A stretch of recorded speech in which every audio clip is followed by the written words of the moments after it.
नमस्कार मित्रांनो, नवीन व्हिडिओमध्ये आपलं स्वागत आहे. आपले आदिवासी समाजाचे म्हणजे ममताताई भांगरे या ठिकाणी आलेले आहेत कार्यक्रमाला. कार्यक्रमाच्या अनुषंगाने आता जे नवीन नवीन जी पिढी आहे त्या पिढीला काय सांगतो शेतीच्या माध्यमातून. मला तरी असं वाटतंय आताची मुलं शाळा शिकायच्या, रात्री शाळा शिकणारी नोकरीची करायची गरजच नाही मुलांसाठी. पण कधीतरी कामाला लागले काय झालं, कधीतरी आपल्या गावाला भेटायचा प्रयत्न करतात. तेव्हा आपल्या मातीचं थोडंसं आपल्या मातीचं काम कळतं म्हणून आपल्या हां, तर आता जे मुलं आहेत ना गोटीला आले का म्हणजे गोटीला आले का शहरात आले का ते काय म्हणतात आई मला बेळा, आई मला पावडा, आई मला शिजायला. तर हे बाहेरचं फूड पदार्थ खाल्ल्यानंतर त्रास होतो, पोटदुखी, इतर लोकांना आमंत्रण जातो. ते तेल खराब असतं, तळलेले पदार्थांमुळं मग काही दिवसांनंतर पाणी दूषित केल्यामुळे कॉलरा, मलेरिया किंवा टायफॉईड असे आजार होतात.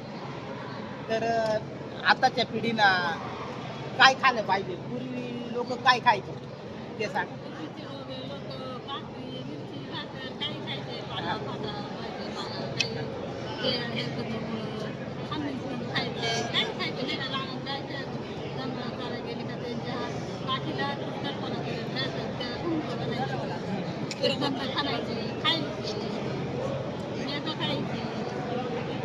आताची पोरं ते खाते नाहीत, हां, टाकून देतात. आता टाकून देतात. खरी मेन आहे जी निसर्गाची घनसंपत्ती आहे ती खाते नाही, आळवा वगैरे येते. लोक आहे ना. सीजनला आवळा खायची, आंबं, करवंद, तोरणं हां, काही खायची. आता काहीच खाते नाही. आताची घरी आणला तरी त्या खाते नाही, ते खाऊन मागते. तर मित्रांनो आता आहे ना ताईने एकदम बरोबर सांगितलं. मित्रांनो हा व्हिडिओ बघा आणि या व्हिडिओचं अवलोकन करा, याच्यातून खूप शिकण्यासारखे. खरंच म्हणतो ना आपण जुनं ते सोनं, हे बघा जुनं. आज आईने आहे ना एकदम नाकातली नथ पण घातलेली ना का. जुन्या काळात ते घालायचे, आता कोणी घालत नाही. भाजीपाल्यांचं किंवा रानभाजी फळांचे जे आरोग्यासाठी चांगलं आहे ते सांगितलं.